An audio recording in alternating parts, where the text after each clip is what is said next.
Saam number kulhon ruk. Mithai tlacham nak.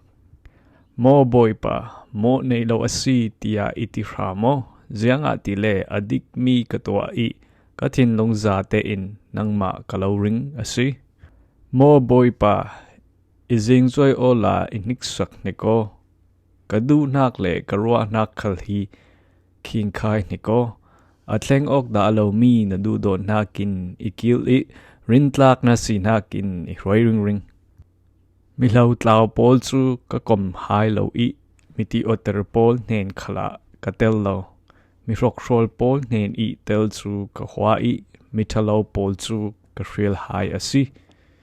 Mo boy pa, mo nei lo ka si lang ter na ka khut ka khol I, nama bia pa in na biak teng chu ka hel.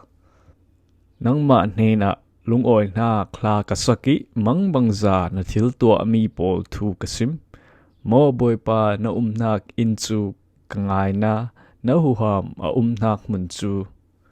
Misual pol laka isiat ter ve la ola, lai that pol thon khal I laular ter ram la o, an ni chu chat lo in sual nak thil chalo ato atu le, no thu alar ring tu an si.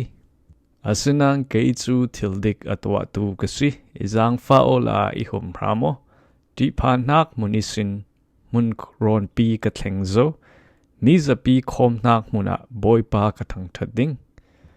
Saam number kulhon ruk.